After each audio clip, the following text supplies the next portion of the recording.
1 spoon 2 spoon oil ஊற்றிக்கோங்க. Oil சூடாகட்டும்.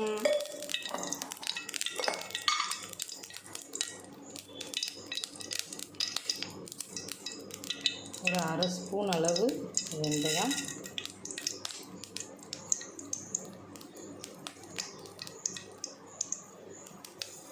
வெந்தயம் பொரிச்சதுக்கப்புறம் 1/2 ஸ்பூன் அளவு சோம்பு, 1/2 ஸ்பூன் அளவு ஜீரகம், 1 ஸ்பூன் அளவு மிளகு.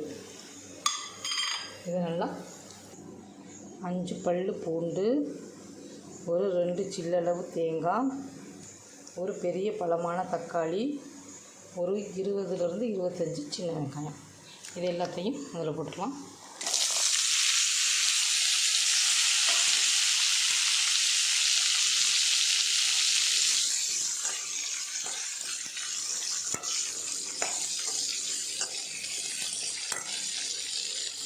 நல்லா வதக்கிக்கலாம். இதில் கொஞ்சம் கருவேப்பிலையும் சேர்த்துக்கலாம். சேர்த்துட்டு நல்லா வதக்கலாம்.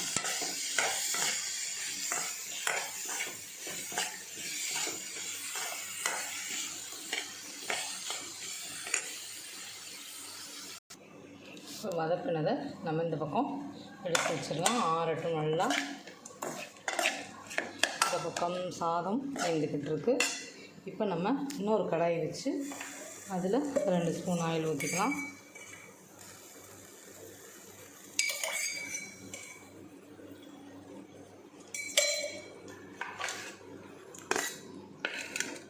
கால் கிலோ வெள்ளிக்காய் நல்லா நீல வாக்கில் இந்த வாக்கில் கட் பண்ணி வச்சுக்குவோம்.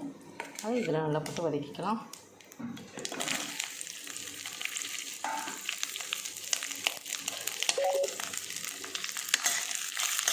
நல்லா வெண்டைக்காவை அந்த வறுவலுக்கு போகிற அளவுக்கு நல்லா வதக்கிக்கணும்.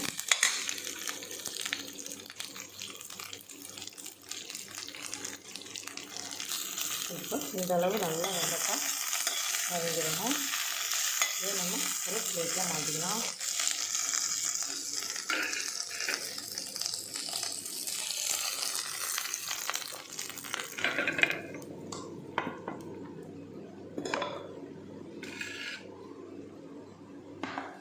அதே கடாயில் நம்ம நல்லெண்ணெய் ஊற்றிக்க போகிறோம்.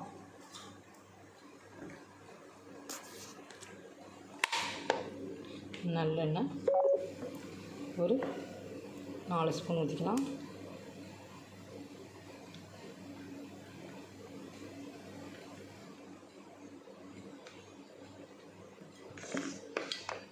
இது நல்லெண்ணெய்ங்க.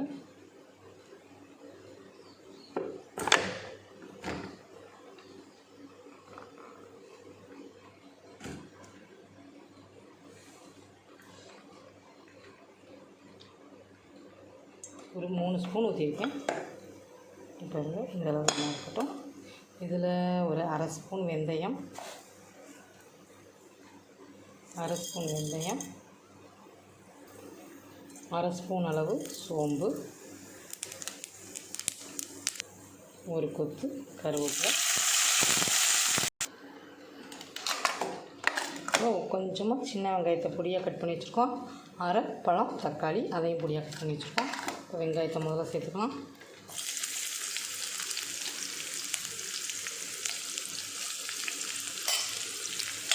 கொஞ்சம் நிமிஷம் நல்லா வதக்கிக்கலாம்.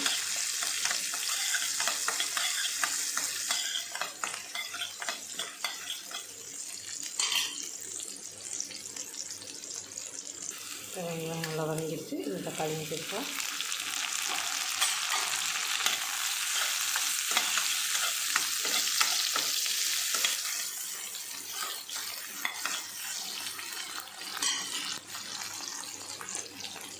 இதில் வெண்டைக்காய் வதக்கி வச்சுருந்தேன்.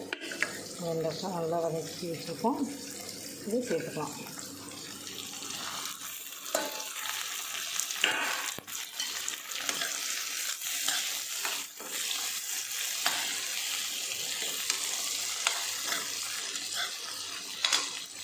இப்போ இந்த வதக்கி வச்ச மசாலாவை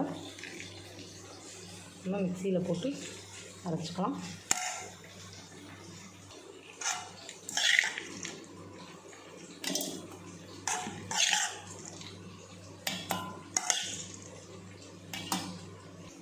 இந்த ஜாருக்கு மிக்ஸி மூடி ரொம்ப பழசாயிடுச்சுங்க. சரின்னு மூடி மிக்ஸி மூடி ஒன்று வாங்கினேன். அது பாருங்கள் ஒன்று புது மூடி வாங்கிட்டு வந்து உடச்சிட்டேன். என்ன பண்ணுறது, நம்ம எதை பத்தனமாக வச்சுக்கணும்னு நினைக்கிறோமோ அதானே முதல்ல உடையும். புதுசாக அப்போ தான் வாங்கிட்டு வந்தேன். மூடி மட்டுமே தனியாக வாங்கணும். அது ஜாரோடு தர மாட்டாங்க, மூடி தனியாக வாங்கணும். காசு கொடுத்து வாங்கிட்டு வந்து பத்திரமா வச்சுக்கணும்னு நினச்சேன். ஆனால் உடச்சி நல்லா வதங்கிடுச்சு. குழம்பு மிளகாய்த்தூள் சேர்த்துக்கலாம்.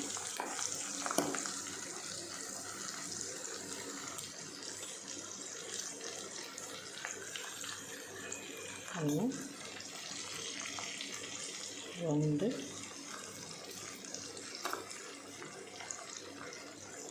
3 சேர்த்துருக்கேன். உங்கள் காரத்துக்கு தேவையான மிளகாய்த்தூள் நீங்கள் சேர்த்துக்கோங்க.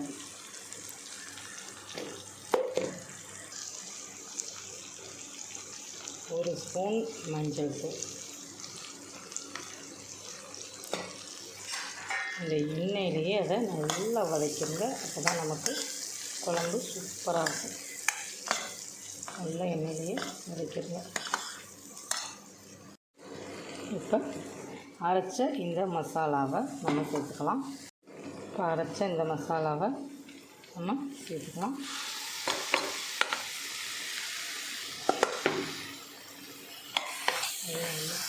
அதில் வதக்கிக்கலாம். கொஞ்சமாக தண்ணி ஊற்றலாம். கொஞ்சமாக தண்ணி கலந்து அதில் ஊற்றலாம்.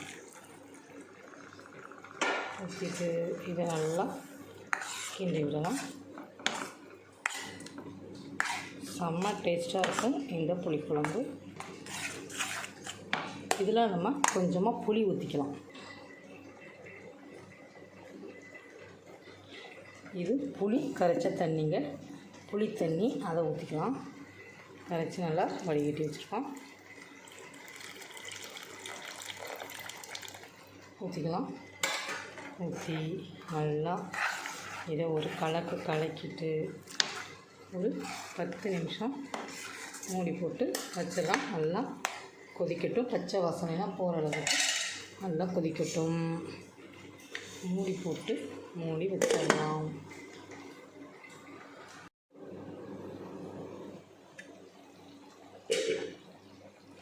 உப்பு போலை மறந்து விட்டோம், அதனால் உப்பு போட்டுக்கலாம். உப்பு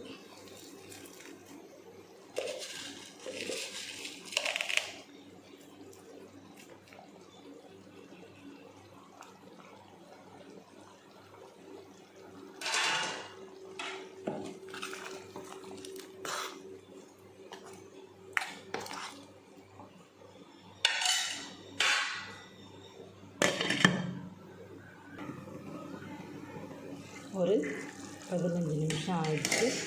பாருங்கள் எவ்வளோ சூப்பராக இருக்குன்னு. எண்ணெயெல்லாம் தனியாக வந்துச்சு பாருங்க. செம்ம டேஸ்ட்டாக இருக்கும் இந்த வெண்டைக்காய் புளிக்குழம்பு. அதான் வெண்டைக்காயும் வந்துருச்சு. சூப்பரான வெண்டைக்காய் புளிக்குழம்பு ரெடி ஆயிடுச்சு.